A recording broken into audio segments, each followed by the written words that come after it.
Foi visita oficial Orontolo e Timor-Leste, atividade Lubung Ida, ma presidente da República Indonésia, Roni esposa Halau. Badala Ikus, antes a Tuhusik Timor-Leste, Susilo Bambang Yudhoyono, Roni esposa, participa e a cerimônia handover edifício Ministério de Finanças, inclui tesse fita, nesse símbolo da cata, construção edifício Husi Companhia PP Indonésia termina ona. Dau inaugura, ita sira entrega maeta. Onde está bolo handover, entrega edifício, tamba a companhia nebe hari edifício rene ou constrói edifício rene, sira ramata ona sira ne serviço.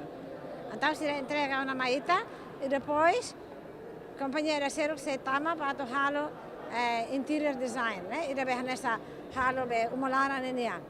Tau cadeiras, mesas, IT, computador, sasambara, tem que tal, e da Seruk se tal. Ainda nem a minha kata to fim do ano ramata ona. A fim de ter fita, presidente da República Indonésia, Roni esposa, acompanha o vice-presidente da República Timor-Leste, no primeiro-ministro, ao visita ao edifício Fongné. Ministra das Finanças sente orgulho da presença do vice-presidente da República Indonésia, os ministros, o de Hari Rasik, serviço companhia Indonésia Halau.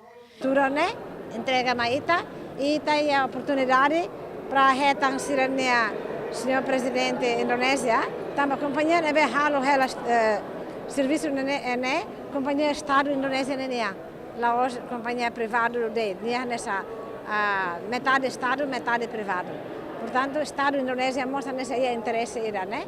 E hoje está nessa sorte bot, também a presença presidente da Indonésia, nós ministros Lubung Ida, Husisira, mere mai nessa testemunha bahare kata sira nesse serviço né, torne be diagdune kalai e da nema hoje está celebra. Edifício né se utiliza e a tempo badak wanhira sasang e edifício né completo ona. Ministra das Finanças nos realça e o Ministério Fongné se instala IT Centro Database de Nebebot e Diaclio e Timor-Leste, onde no ne bele servimos banco tuhoto nebe existe e Timor-Laran. Presença presidente da República e a cerimônia entrega edifício né no dar atividade ICUS, também presidente Susilo Bambang Yudhoyono a delegação tem que husik ela Timor-Leste e a media né onde fila ba Indonésia. Eduarda Peregrina, Lucas da Costa, a reportagem.